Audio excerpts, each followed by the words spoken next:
Hi everyone, my name is David Ogilvy, and this is the podcast where I explore what it means to live, feel, and work better. This week, I'm joined by Sam Cox, an aspiring polar adventurer who joins me to talk about how he plans to complete the furthest ever solo, unaided, and unsupported traverse of the Antarctic.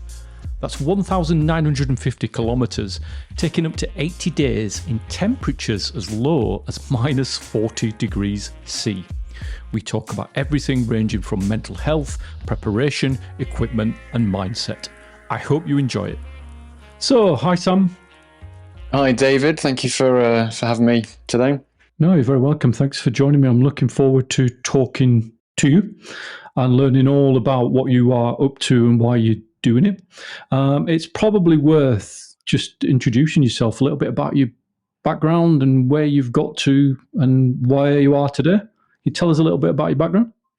Yeah, of course. So my name's Sam Cox. I'm a serving Royal Marine at the moment, and I live down in South Devon, right next to the beaches.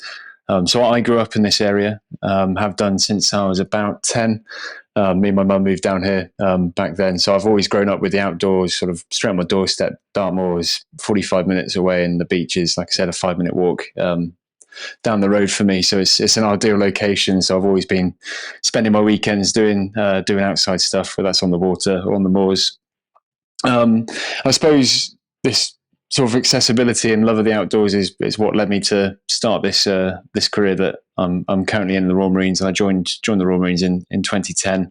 And again, that's really helped in terms of in experiencing different places that a lot of people wouldn't have seen. So I've been all over the globe in numerous different guises, from the Caribbean through to Brunei via Norway as well. So I mean, I've experienced quite a lot of different places. I'd say a lot of people wouldn't go on holiday to necessarily. So it's been really interesting. I've loved every minute of it.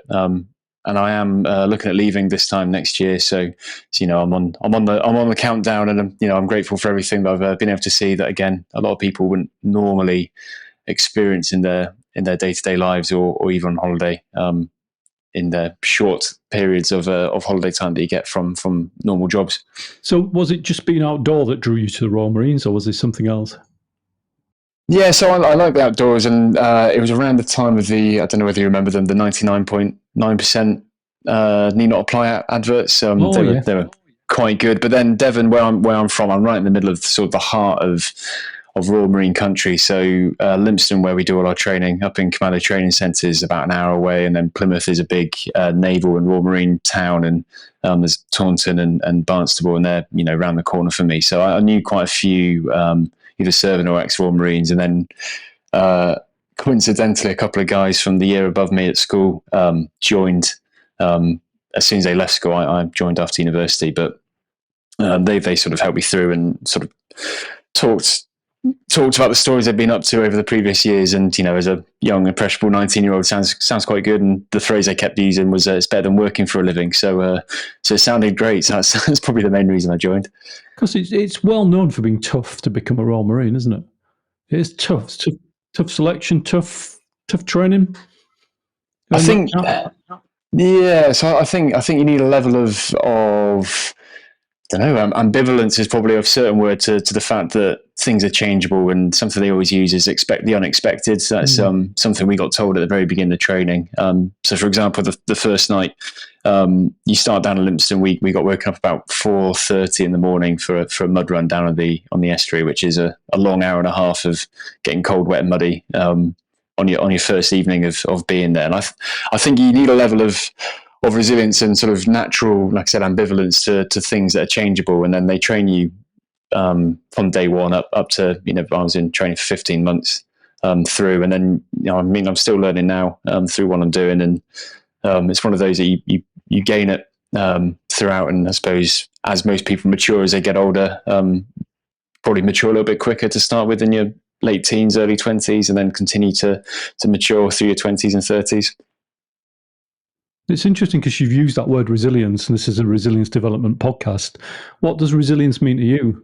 When you think of resilience, as a Royal Marine, what do you think of? So I suppose that's numerous strands, I suppose. So for me, resilience is the ability to sort of not put up with things. It's, I don't know, it's difficult to quantify in a certain way, because mentally resilient, physically resilient. I mean, as well, we need a bit of both, and training, like I said, does that to you. So again, physically, I think time on the moors as a young teenager has made me physically resilient. Touch wood, I've never had like a soft tissue injury or broken bone, and I think that's probably because I'm not, over different terrain and just used to load bearing and having a weird outdoorsy physiology to me. I've got a very large lower half and quite a small upper half, as many people like to point out, especially down the beach. But and then mentally, I suppose it's something that, like I said, it's the ability to roll. For me, it's the ability to roll with the punches and not dwell on things that maybe haven't gone your way, and then work out a way to come out of a setback and make it to your advantage. I think it's probably, for me, how I've seen it. It's everything in my career. Everyone has setbacks, and whether it's personally, professionally, I've always tried to see it as instead of a full stop, like a comma, and being able to continue the sentence, but in a way that you then morph into something that you want it to be. And nothing's the end; it's just an end of a certain phase, and you move on. So it's the resilience to be able to recognise that. I think is how I'd personally describe it in a nutshell, in a long nutshell. I like the comma, not a full stop, Sam. I think I might borrow that. Have it. I think I borrowed it off someone else, but because when I think of resilience, I think of it as the ability to positively adapt to change, and changes can be negative, or it can be tough, or it can be good change. Either way, so it is that, and you've picked up on physical, and you've also picked up on mental. I would also point to the emotional and the social side of resilience. And the reason I'm mentioning that physical, mental, emotional, and social sides of it is because you are currently a Royal Marine. Yep. And you've got that outdoor background. And thanks for sharing your background with us. The reason you're here today to talk about is what you're going to do next. And I know what you're going to do next. I know what you're thinking of doing. I know what you're thinking of planning. So, why don't you tell us? Why don't you tell us what you're going to do next? Yeah, so it's for me, it's quite exciting. Hopefully, to everyone listening, it'll be quite exciting. So, what I'm planning to do is a full, not a full crossing, but a crossing of Antarctica by myself, so solo and unsupported. So, solo clearly means by myself. I'm not having a team with me or support team with me.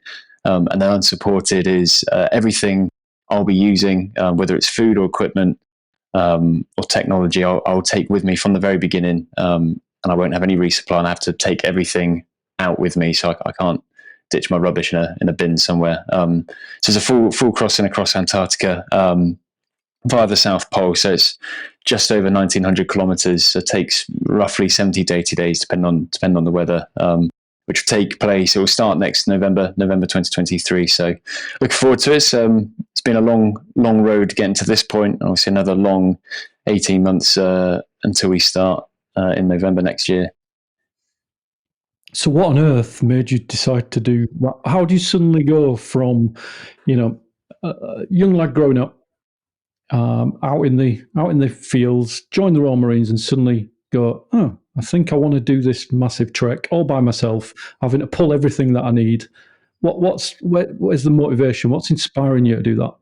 So for me, it's I like having a goal, whether that's usually, for the past decade, it's been professional. I always try to sort of better myself professionally. And I was on quite an arduous course when the first lockdown happened. I was in the middle of the Brunei jungle with no contact with the outside world for about 3 weeks. And COVID was this little thing that was going on in BBC News as the third item on the list when we left the UK. Didn't speak to anyone, didn't see anything in the news, and then randomly get flown back to the UK, got told all the borders were shut, and I think we went into lockdown about 2 days after we got back, that first lockdown. And my mind started wondering, that was my professional goal, that's gone out the window, that's clearly stopped for the foreseeable future. And I was looking for something that would be long-term so I could plan it through lockdown. And it escalated from doing something in Norway to then going, I'll go to the South Pole, and then seeing that, I say South Pole is achievable, is a lot of people do the South Pole. So I was looking for something a bit different to what had been trodden before. So that's why I've chosen to do the crossing. to try and be a bit different. So the whole point of this is no one's gone this far in Antarctica on a one-way trip before. People have gone slightly further, but that means they've gone to a point and turned around and come back, which means they can leave things for themselves. So I thought I'd try and do something that was out there. And again, it sounds horrible for me. Like doing a marathon doesn't particularly challenge me. I know physically I could do it, and mentally it's a long 3, 4, 5 hours or however long it's going to take. And I wanted to do something that would physically and mentally challenge me to the point that, is it possible? Yes, in my eyes it is, but actually I know it's going to push me to the very limit of what I am capable physically and mentally. So that's how it came about, is that and some escalation over lockdown in your pajamas on the sofa for day 97 or whatever it was. But how long does it take to plan something like that then? So I was aiming to do it this year. Unfortunately, I've had to push it back. So planning wise, it depends. So I'm in one way slightly lucky that in my time in the Marines, I've spent about 8 months in Norway. So I've got a lot of built up knowledge about how to work in a cold weather environment. So I've managed to skip probably the first 3-4 phases, whereas there's a team of female firefighters from London. Some of them hadn't been in a tent before, so I know they've got like a 5-year lead in, because they've got to build up everything that I've gone through in training to then get to a point that they're comfortable even living outside, let alone outside in an extreme cold weather environment. So it can take 5-6 years like some people do, and I was hoping to do it in just under 2. However, it's the finance side that's meant I've had to delay, and clearly that's quite a large part with quite a few world events going on at the moment, which has proved one of those. So I mean, if you had the money and the experience, I could do it tomorrow. I didn't win the Euro Millions a couple of weeks ago, unfortunately. So it's not happening this year. But I mean, it's been a fun process. I'm looking forward to the next 18 months to help build up and get better before I start and be better prepared anyway. So how are you going to fund it?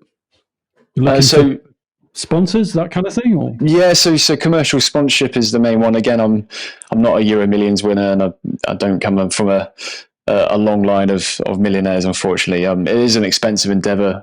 It's mainly goes on the cost of the company that look after you whilst you're down there. They sort out all your safety and flights and insurance and medical cover, etc. If the worst were to happen. So yeah, I mean, I'm mainly looking for commercial backing. And again, I'm about to relaunch after the end of August to sort of come up with marketing and ways I can have a return on investment for anyone who were to jump on and be a partner with the expedition. Yeah, and I know we've talked about that. We're happy to help. We think it's a fantastic thing, because there's a mental health angle as well, is there? Yeah. So with this, I suppose John from your company also knows that in a male orientated environment like the Royal Marines or Special Forces, or mostly the Army is quite male orientated, and even down your local rugby club, I've seen there is a stigma behind blokes talking about their feelings. I think the adage is that men die young or earlier, but women are sicker, is because they talk and they're quite happy to go to the doctors. And I think it's something that's very important is men open up a bit more and sort of try to break that stigma. That's sort of the main point. So it's an important to me, having seen it through work, and it's people think military are PTSD, and yes, it is PTSD, but we're sort of 10-11 years from leaving Afghanistan now, so the PTSD is still there, but it's a lesser mental health issue that's going on in the military. It's other stresses that are now come to the fore through prolonged deployments or gambling addiction and things like that. It's still knocking around the military. It's not just blunt force PTSD from Afghanistan or Iraq. So it's still ticking out there, and it's to raise the awareness that men's mental health is out there, and people need to start talking to each other. Because there's a lot out there, and I see a lot about stigma and things like that. I'm not sure we've completely made it yet. I really aren't. No, so I listened to someone, there was a podcast actually the other day that's saying that he's he equated it to what cancer was in the 90s, the big C. No one talked about cancer. Everyone knew people had cancer, but you didn't talk about it. It was the big C, and then that was it. And actually, this is what we are now in with mental health is, they're feeling a bit stressed. Is no. Everyone has mental health is a thing. Everyone has mental health, and you can have good mental health, you can have bad mental health. So it's probably the wrong term to use, but if you have poor mental health, it's something that people don't necessarily talk about because they see the stigma, and we're currently getting out there in terms of removing that stigma. And I think it's, like you said, it's nearly there, but it's not quite fully as open as it should be. Everyone should be able to talk about their feelings or how they are in that specific environment, day or situation. Yeah, it is that talking, isn't it? It's that ability to talk. Because I can think of times when, I've not felt great, felt a bit low, and I've picked up the phone and talked to my mate. And I can think of times when they've done the same. So it happens. We just seem to have an issue with it, don't we? And it's interesting. I read an article, and it struck me, it resonated with me, that women's relationships, when they talk, tend to be face to face. Right? And the article said men tends to be side by side. In other words, what they were suggesting is to get men talking, there has to be an activity. And it struck me because it's saying, women, I know we're generalizing here, women don't really need to be doing something with their friend. Men do. And it struck me because even, past few months, I haven't seen some of my friends. And it's because generally there's an activity involved. Let's go for a walk. Let's go have a few beers, pop to the pub, have a pint. And all of that's kind of fallen behind a little bit. So I think talking and just getting beyond that is absolutely what we need to be doing. So, fair play to you for highlighting it. I think we all need to highlight it. And I'm glad we've been able to highlight it and just talk for a moment in this. So I've got to ask then, so correct me if I'm wrong, if I've got these numbers right, it's 1,900 kilometres. Yeah, give or take. It depends on the exact route, but yeah, roughly. How long is it going to take you? So around 70 days. I'm aiming for under 70, but it should be 70 to 80-ish. And you're doing it by yourself? Yeah. So do you have any concerns about your own, given that you're not going to be talking to anybody, or are you? Enlighten me if you are. Have you got any concerns about you?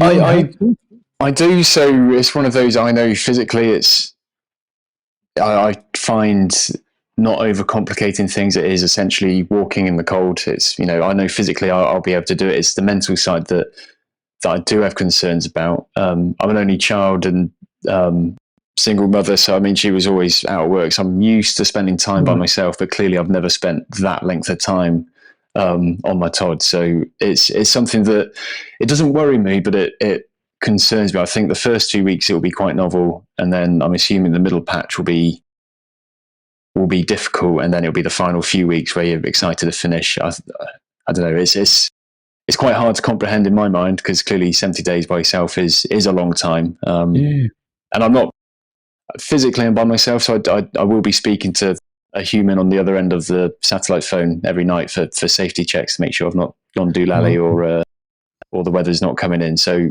but it's not like a 35-minute conversation with them. It's more of a quick update because it's quite expensive and the signal's not always fantastic. So concern is there. I wouldn't say I'm worried though in terms of the mental side and the solo part of it. Because it's quite. Did you just decide that's it? I'm doing it solo, or were you involved with somebody else? Or why you decided solo rather than? Because I'm kind of sat here thinking, I get the challenge bit, but is this guy crazy? So hopefully not. So we started off as a pair. Actually, a friend of mine, we were looking at it, and it did start over a lockdown Zoom call with a few beers that we started looking at this. And unfortunately, he had to drop out for work commitments and a few family commitments early this year. I think it was end of February. And then because for me, this was my goal. Like I said, it was our goal. It was my goal. I wanted to do it, and I thought, actually, you know what? I'll continue doing it, and it'll be a good story, and it'll probably raise a bit more awareness for mental health and the fact that solo is probably going to be quite difficult. I don't know whether going as a pair would be just as difficult. I'm sure it would be because you'd have fallouts and probably won't talk to each other for a week, even though you're sleeping side by side. But it did start as a pair, but like I said, for me, I think it would have been harder for me to give up the goal rather than to do it as an individual down in Antarctica. So yeah, but it wasn't completely crazy to start with, and now I've committed. So Yeah, but so I mean, can I just ask you about things like I'm really interested how one person does this by themselves. So you've got to take all your gear, and you're going to be pulling it, are you? I'm kind of yeah, thinking pulling of it on a sled right. And behind me. How much is that going to weigh, and what are you going to take with you? So it's about 130, 140 kilos. It's really difficult to explain. So when it's icy, the pulk, it's not. I don't know how to say it. So it's not like having 140 kilos on a backpack. You feel that in your shoulders and you feel that all over your body and in your knees. Whereas when you're pulling a pulk, it sort of glides behind you on quite nice runners. Yeah. You can, there's ways to lessen the friction between that and the snow. Obviously, it's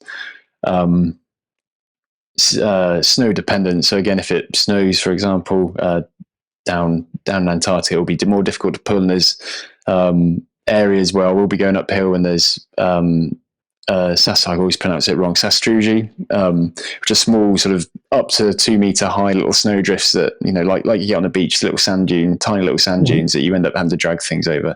So that would be the most challenging, physically challenging part. And in terms of what I'll be taking with me, it's everything I need. So again, my tent, sleeping bag, all my clothes. Surprisingly enough, I'm not on a fashion parade, so it'll be probably one set of trousers, one jacket, and a few thermals just in case they rip, and socks and pants, obviously.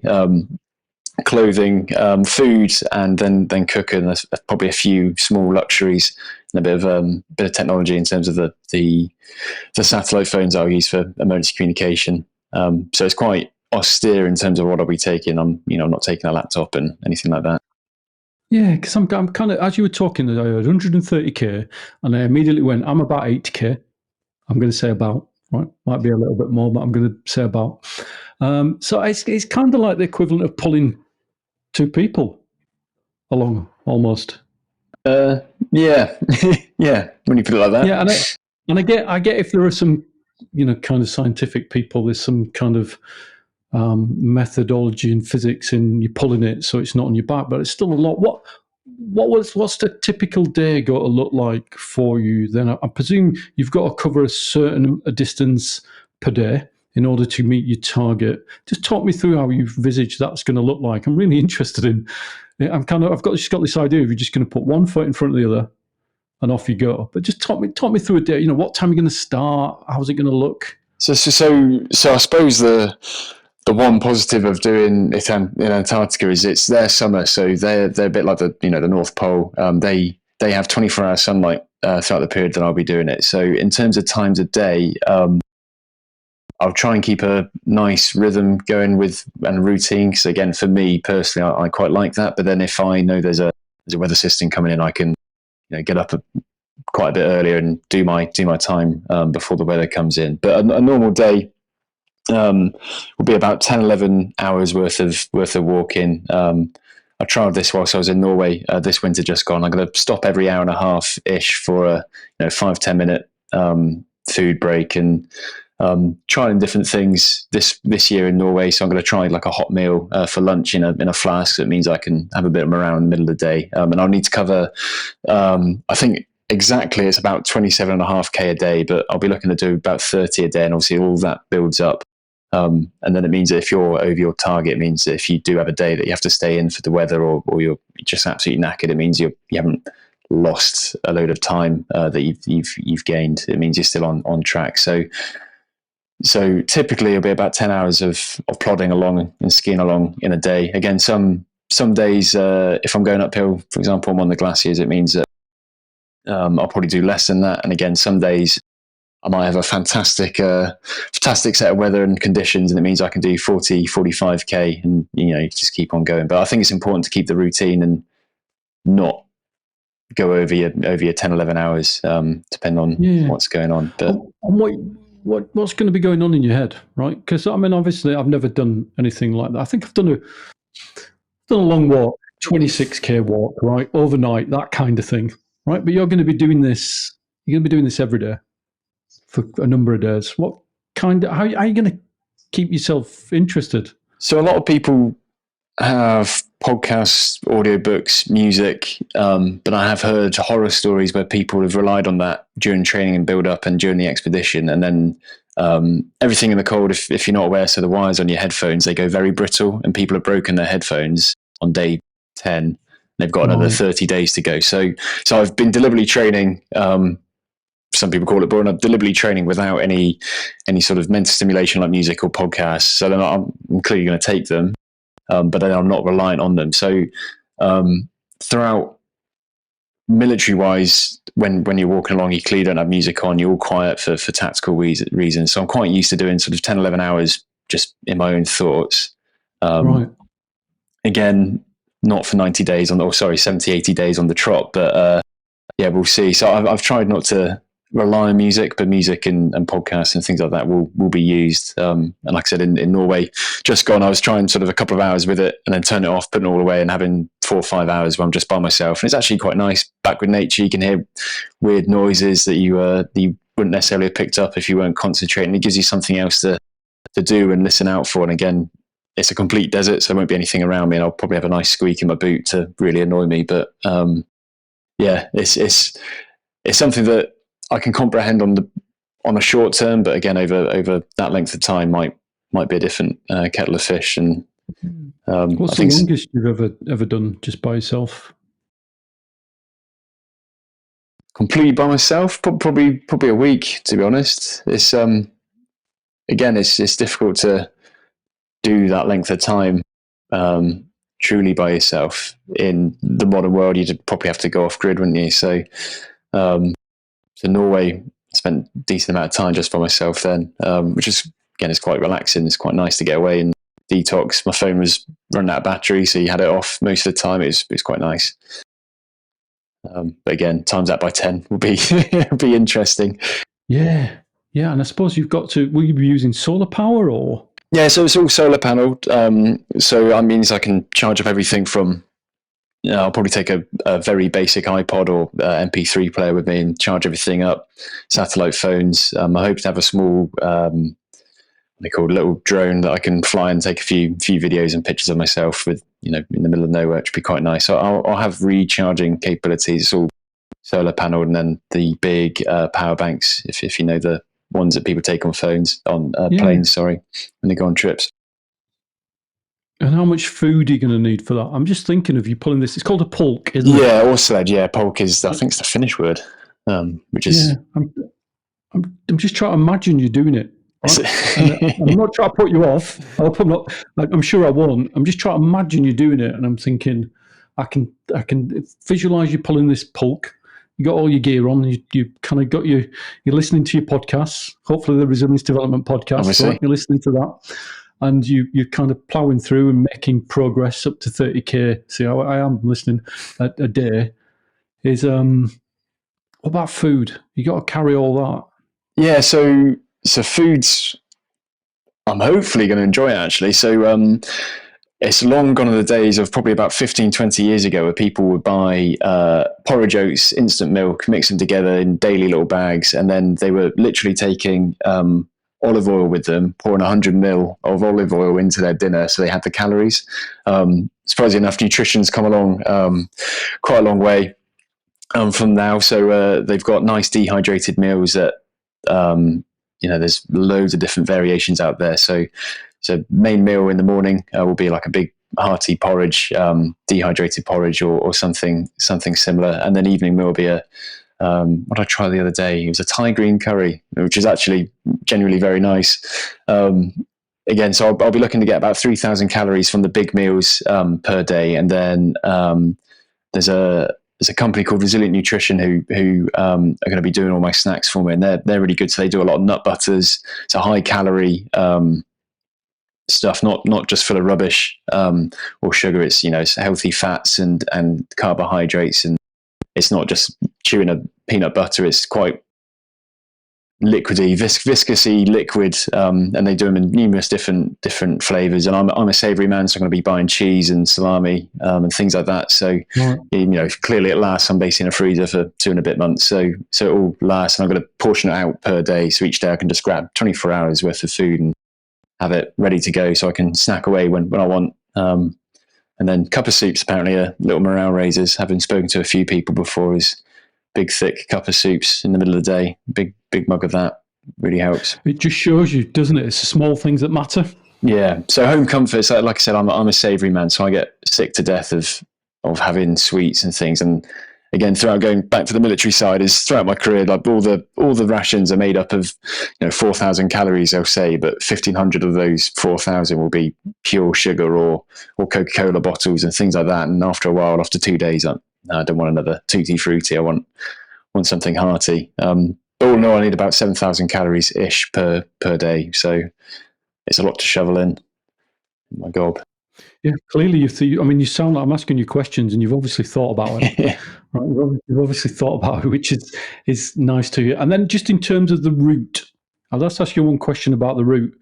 Is how do you plan that? So how do you go about going? I need to get from there to there and work out the best way. So again, the perks of modern day technology is you can plan a route pretty much in advance. So again, the heroic age where Scott, Shackleton and Edmondson were going out and finding places and looking, using their own eyes to try and find routes is nowadays we've got satellite areas. So there's a couple of glaciers that I'll be using. One of them has been relatively well used. Clearly as a solo person, I won't have a team, so I can't stretch out and rope up with anything. So that risk would be probably the largest in terms of me disappearing off the face of the earth or into a big hole, literally.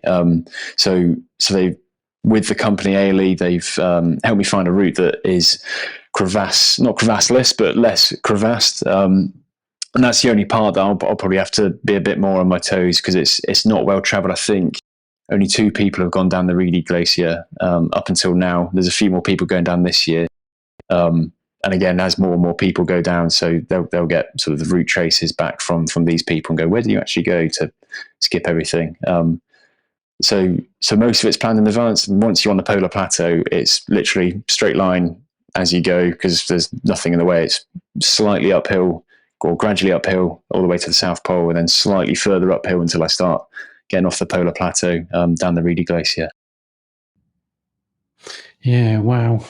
I'm a very visual person, so I'm just trying. Yeah, it's quite difficult to explain it without having a map.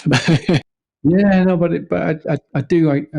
I get it, and there must be so much planning, and there must be so much, since you've decided to do this, there must be lots of interest, and you must have met lots of different people. And when I think of change, I always think of opportunities and obstacles. And I'll just ask you 2 quick questions. Out of all of this and preparing for it, what's been your biggest opportunity?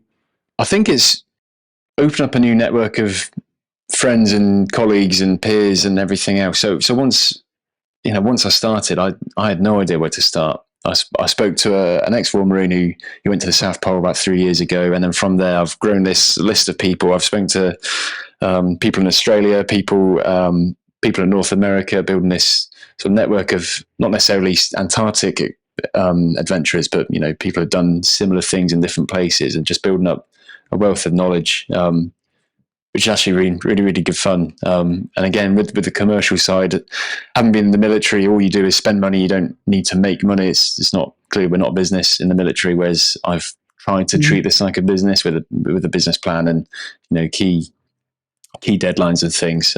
Clearly a failed business so far this year, but we'll push on to next year.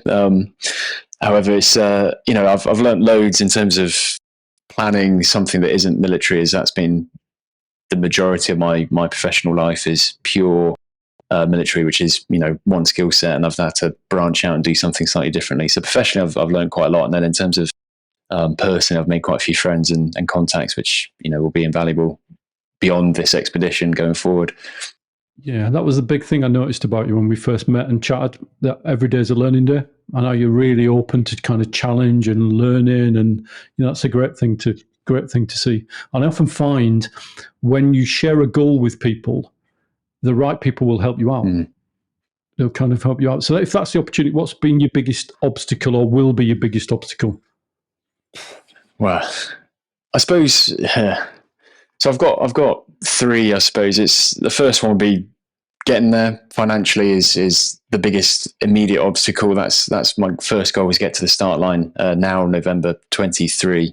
Again, we're living in very difficult and austere times financially. Obviously, it's cost of living crisis and everything else. Is trying to ask money, 5-6 figure sums from people is difficult, as it's, it can be seen or could be seen as me just going on holiday. It's clearly I'm trying to do this for something else, and I've been quite keen to get that across. Is it's not just me, I'm not a brand. I'm not looking to be the next Bear Grylls off the back of this. I want to use this opportunity clearly for me to as part of my goal, but then to grow and break the stigma. And we haven't spoken about the research I'm doing yet, but I'm doing some research for the space analog community as well. I wanted to offer this out to as many people as possible, because it's quite a unique situation. So to go back to what you asked, was financially is probably the biggest obstacle so far, and then clearly the actual expedition, once I get there, is going to be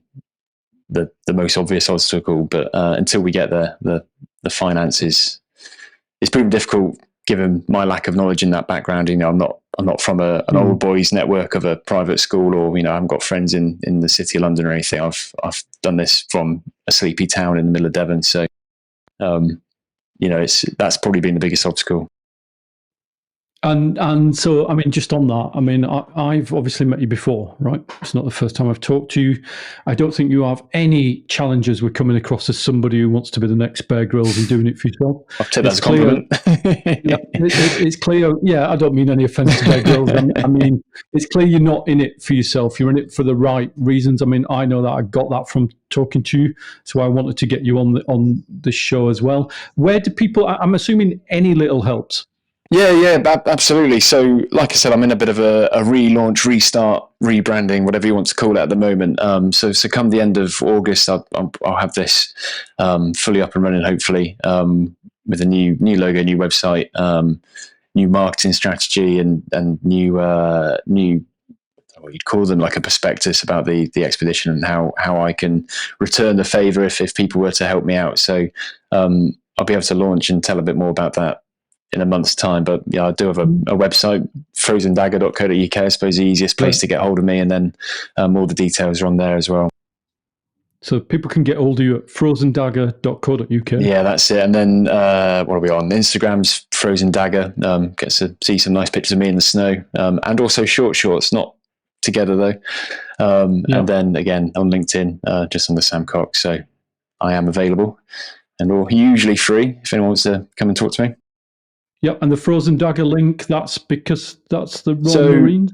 See, everything we do is we're struggling to come up, when we repair, struggling to come up for a name for it, and everything we do in the military always has an exercise name. So we thought, okay, well, what do we call everything? Everything's dagger based in the Marines, so we'll call it Dagger. And what is it? Well, it's cold dagger doesn't sound right. Frozen Dagger. So that's where that came from. But it sounds quite good. It's punchy. I like it. Yeah, so people find you at frozendagger.co.uk or Sam Cox on LinkedIn. Yeah, that's it. You can get in touch with you for a chat, particularly if they're able to support you. And then I guess just two questions, really. One is, and I think I did tee this up before we started, and I'm really interested in your response, actually, is if you could go back to your teenage self, that young lad that you talked about before, growing up in Dorset, I think you said, before joining the Marines, what advice would you give to your younger self? So I've often thought this, and I'm 33 next week, and it's something I've often thought. And I don't think it was until about 5 years ago I was truly confident in my abilities and capabilities. I was, August boy, youngest person in the year, youngest person growing up. All my friends are 18 by the time we even got to the summer holidays, and there I was, not even able to legally go to the pub. So I think I've not suffered from confidence, but I think it has held me back. And if I was more confident in my capabilities and what I wanted to do, I'm not saying I'll be anywhere different, but I think it makes life a lot easier, and actually everyone's confident in their own little circles, and actually it's confidence to other people beyond your family or your immediate circle of friends, and actually understanding you do know things and you are useful. And everyone, like you said, everyone's learning, everything's a learning opportunity, and understanding that is part of growing up, and you aren't the finished article as a 22-year-old, 23-year-old. And be confident, make mistakes, learn from them. But that's the most important thing, isn't it? Is you come back from your mistakes and push on. Yeah, I think the biggest mistake, I'm a professional coach, right? So I think the biggest mistake a lot of people make is we think we're the finished article. I mean, I'm nearly 50. I think I know everything and I'm the finished article. That's the danger, isn't it? We're actually, we're not the finished article. We've got so much more about us. And I'd be really interested to see what you do after as well, and what you do after this. I'm kind of thinking, where does somebody who's done that, what do they do next? So will you promise to come on and chat to us in the run-up to it? Oh, 100%. Yeah, no, definitely. No, I've really enjoyed this, and I enjoy, it's this second podcast. I quite enjoy them, weirdly. Nerve-wracking, but no, they're good fun. Yeah, and I've got one final question. No, please. I did have a little look on the internet before we talked, right, about kind of trips to the Arctic. I got that the right way around, I think. Is you do know that you can just kind of go on a skiing holiday there with an organised event for just a couple of weeks. Yeah, I don't have that sort of cash, unfortunately. But yeah, no, it's a growing market, I think. Actually, the Antarctic travels, you can literally just fly to the South Pole, have a look, and then fly back in the same day if you were that way inclined. Yeah, a little bit different what you're doing. Yeah, though. It's not quite the same. It's all about the journey, isn't it, rather than the destination. Yeah, I think it's absolutely amazing. I think it's absolutely amazing what you're doing. I think it's fantabulous that you are raising awareness for mental health as well. I think that we all need to do that, especially men. I think we need to stand up and go, look, we all have mental health and we all need to talk about it. And so I think that's great. And I'll just reiterate for anybody listening, it's frozendagger.co.uk and it's Sam Cox on LinkedIn. So it's been an absolute pleasure talking to you, Sam. Absolute pleasure. And to you. I look forward to talking to you again soon. Otherwise, good luck with your adventure. I'll certainly be following it. I know the company are going to get involved. We're going to sponsor you and help you. Thank you very much for your support. It's going to be really interesting. I'm sure people listening are going to be interested. So thanks again for your time, and I'll see you soon. No, great to speak to you, David. Thank you. Thanks for listening to the Resilience Development Podcast. If you'd like to know more about Sam's adventure, head to www.frozendagger.co.uk or click on the link in the description to go straight there. Please tell your friends about this podcast, and I'll see you again in a fortnight. Looking forward to it already.